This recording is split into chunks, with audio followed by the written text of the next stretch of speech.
Hang on to your vaginas. Aren't I trendy?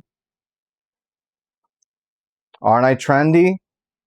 I'm doing the dances. Aren't I trendy? This is so stupid. So fucking stupid.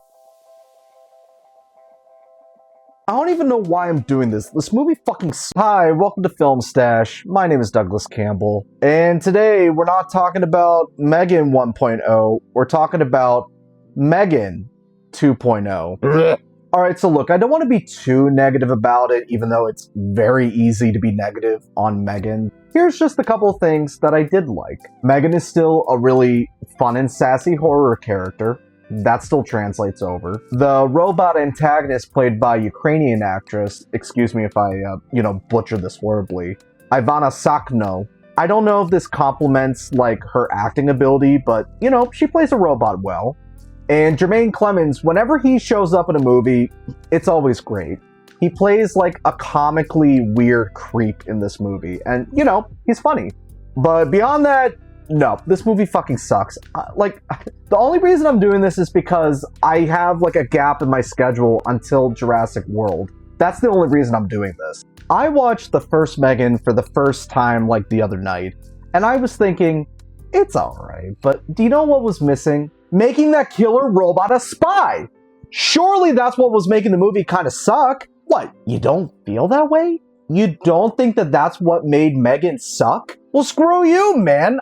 I watched Cars 1 years ago, and I thought that's what needed to be done. I supported Mater being a spy in Cars 2. But for real though, I wasn't crazy about the first film, but I at the very least appreciated that there was somewhat a surface level conversation on our upcoming relationship with AI. Think very basic Marshall McLuhan at its best. That's a Canadian philosopher on media. And at its very worst, a cringy Black Mirror episode. But in a completely baffling decision, in my opinion, they completely abandoned the technological cautionary tale of the first movie, and they just turn it into a spy movie. They turn it into this action comedy that's the worst of the MCU having a baby with Terminator 2. It is just so bizarre. And for those that say well, Doug, the first film didn't take itself too seriously. Look, I'm aware that the first film didn't take itself seriously.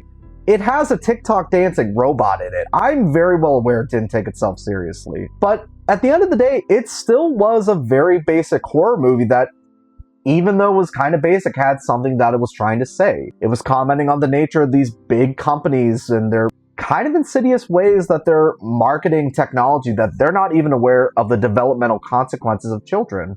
And according to an interview with returning director Gerard Johnstone, I'll include a link in the description below to the interview, he wanted to further explore the complexities of AI by questioning the actions of Megan and the creator Gemma from the first film, while at the same time pushing the film away from horror and going in a much campier, weird direction. My instinct was to take Megan out of toys and into the military-industrial complex.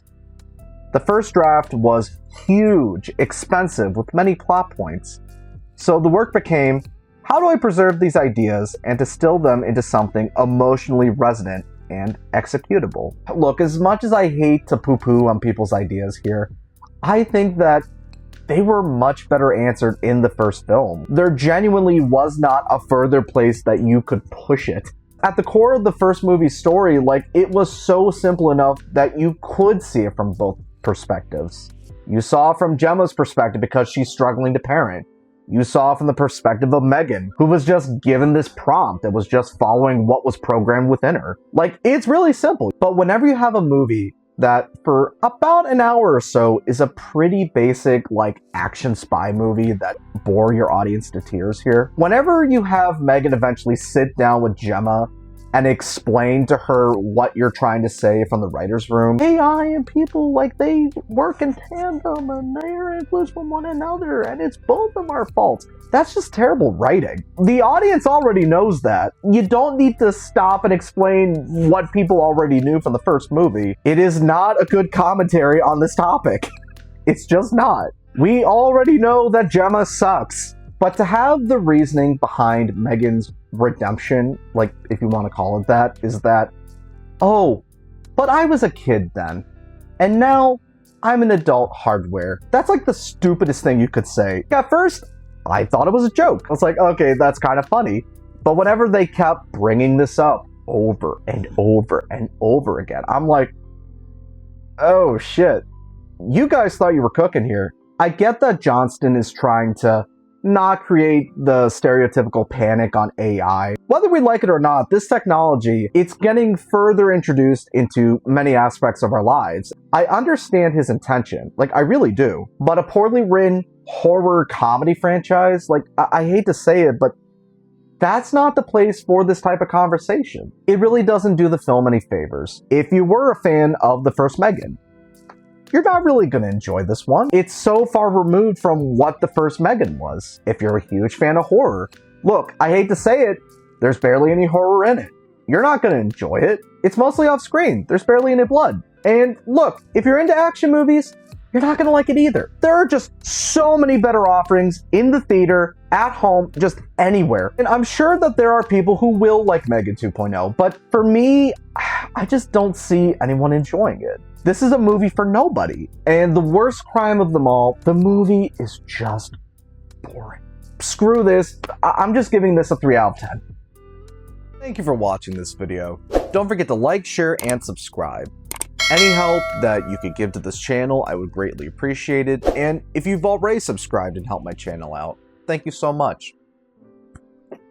If you did happen to see it, I really doubt it because like it's performing pretty poorly right now at the box office. Did you see Megan 2.0? Were you one of those weirdos that liked it? Comment below, let me know. Well, that's all the time we have for today here on Film Stash. My name is Douglas Campbell, and if you excuse me, I'm gonna add to the stash.